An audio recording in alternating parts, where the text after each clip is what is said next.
कांग्रेस प्रदेश भर में किसान न्याय यात्रा निकाल रही है। रीवा में भी शुक्रवार को कांग्रेस किसान न्याय यात्रा निकालेगी। रतहरा बाईपास से कमिश्नरी कार्यालय तक किसान यात्रा निकाली जाएगी। इस रैली में कई दिग्गज कांग्रेस नेता शामिल हो रहे हैं। रीवा में किसान न्याय यात्रा की जिम्मेदारी रितेश पांडे जी को दी गई है। शुक्रवार को उन्होंने पत्रकार वार्ता कर किसान न्याय यात्रा को लेकर जानकारी साझा की। जिला कांग्रेस कार्यालय में पत्रकार वार्ता आयोजन किया गया है।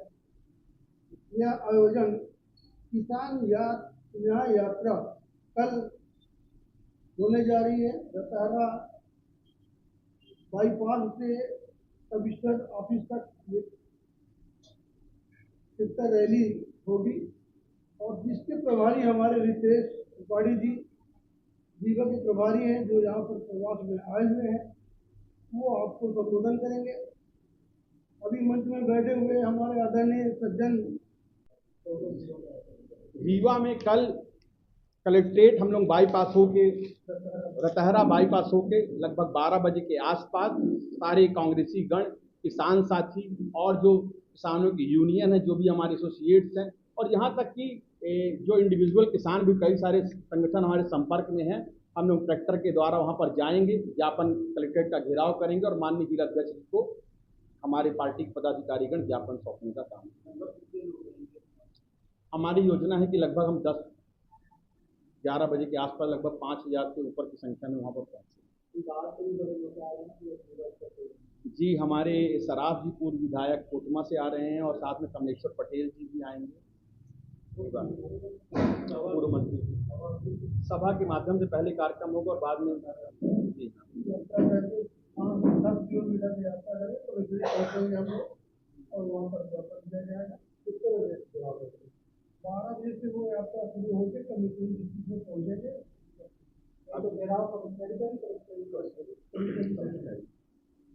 क्योंकि हर जिले में अब कमिश्नरी संभागों में ही रहती है और जिलों में कलेक्ट्रेट रहता है, जो निर्देशानुसार तो कलेक्ट्रेट में जहाँ पे कमिश्नरी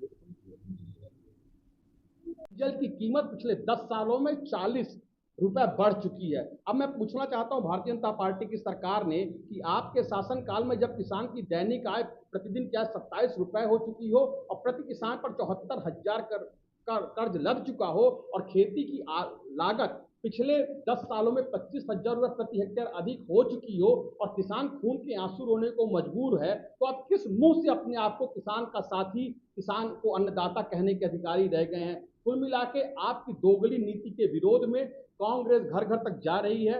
माननीय प्रदेश अध्यक्ष जीतू पटवारी जी के नेतृत्व में हम जिले जिले में किसान यात्रा का आयोजन कर रहे हैं। किसान भाइयों को इस यात्रा में शामिल किया जाएगा। इस किसान यात्रा के माध्यम से कांग्रेस के सभी पदाधिकारी गण, कांग्रेस कमेटी, चाहे वो शहर की हो, चाहे वो गांव की हो, चाहे वो मंडल की हो, सभी लोग किसानों की आवाज को बुलंद करेंगे। सड़क से लेकर सदन तक ये हमारा संघर्ष है, सत्ता के विरोध में और किसानों के जो किसानों को दमन करने की नीति भारतीय जनता पार्टी की है, कथनी और करनी में जो जमीन आसमान का अंतर है, जो किसानों को ठगा जा रहा है, इन सारी कार्यप्रणालियों को इनका काला चिट्ठा हम जनता तक लेकर जाएंगे और बताएंगे सरकार को कि किसानों के संघर्ष में, किसानों के हर कदम पर कांग्रेस पार्टी जीतू पटवारी जी के नेतृत्व में पूरे प्रदेश में सरकार की नीतियों का विरोध करेगी और सोयाबीन के दाम 6,000 करना पड़ेगा। इनको एमएसपी 2700 रुपये में गेहूं और 3100 रुपये में धान खरीदी करनी पड़ेगी। अड़हतियों और बिचौलियों से मंडी को मुक्त कराना पड़ेगा और किसान को न्याय दिलाने तक ये संघर्ष अनवरत जारी रहेगा। हमारे माननीय प्रदेश अध्यक्ष जीतू पटवारी जी के नेतृत्व में विश्वासघात चाहे मोदी जी हो, चाहे शिवराज जी हो, तो तीनों ने किया। आज मोहन यादव जी भी वही काम करें। शिवराज जी, आपने 1000 झूठ बोले थे, मैं 2000 झूठ बोलकर दिखाऊंगा। कोई भी योजना की धरातल पर नहीं आई।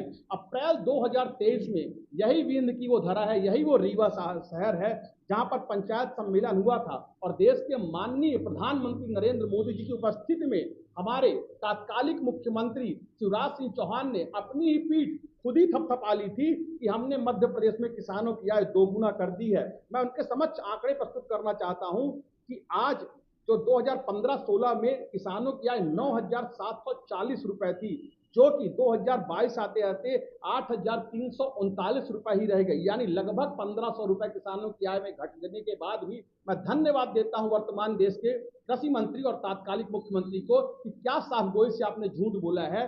तो कहा जाए तो ये दोनों मिलजुल कर जनता को गुमराह करने का काम करते हैं। मैं इस बात पर भी सरकार का ध्यान हमारी कांग्रेस पार्टी आकृष्ट कराना चाहता है, कोई भी ऐसा गांव आप नहीं बता सकते जहां पर आवारा, जिसे हम ऐरा भी कहते हैं, पशुओं से व्यक्ति परेशान न हो। ये गौ माता का नाम लेकर तो सरकार बनाते हैं, पर गौशाला बनाने में इनको नानी याद आ जाती है। इन्होंने एक भी गौशाला अपने राज्य में बनाई हो तो आप बताइए। 9 लाख गौ माता, जिन्हें आज भारतीय जनता पार्टी की सरकार आवारा पशु कहती है, सड़कों पर मारी मारी छत विच्छत लाशें पाई जाती हैं। अभी एक हफ्ते पहले ही 9 गायों को, 1 दर्जन से ज्यादा गायों को, जिनमें 2-3 को बचा लिया, 9 गायों को पानी में बहा देने का काम इसी विंध्य की धरती पर हुआ है। मैं आपसे और याद दिलाना चाहता हूं कि हाका अभियान अभी शुरुआत किया था मुख्यमंत्री जी ने। तो हाका अभियान में पशुओं को सड़कों से गायब होना था, पर दुर्भाग्य से हमारे अधिकारी गायब हो गए। पशु दस्तखत आज भी सड़कों पर बैठे हुए हैं। भारतीय जनता पार्टी के 10 वर्षों की सरकार में जीडीपी का प्रतिशत 50% से भी अधिक कम हो चुका है जीडीपी। और देश की तो बात आप छोड़ दीजिए, मध्य प्रदेश में ही 1 करोड़ रजिस्टर्ड किसान हैं, जिनमें से 48% सीमांत किसान हैं। 5 लाख टन सोयाबीन भारत में इंपोर्ट होता था 2013-14 में, 13 लाख टन, जिसपे भारत सरकार 8,000 करोड़ खर्च करती थी। और 10 साल के बाद ये कीमत हो गई 38.5 लाख टन हम विदेशों से मंगाने लगे, यानी 13.5 से ठीक 3 गुना ज्यादा, 38.5 लाख टन। और ये कीमत जो 8,000 करोड़ रुपए खर्च की गई थी, ये कीमत अब हमारे माननीय प्रधानमंत्री जी ने 48,000 करोड़ कर दिया है। तो आप देख सकते हैं कि भारतीय जनता पार्टी की कथनी और करनी में जमीन आसमान का बात है। वो बात तो किसानों की करते हैं, पर वो खर्च अडानी पर करते हैं, वो खर्च बाबा रामदेव की कंपनी रुचि सोया पे करते हैं, और किसानों से सिर्फ झूठ बोलने का काम भारतीय जनता पार्टी की सरकार करती है।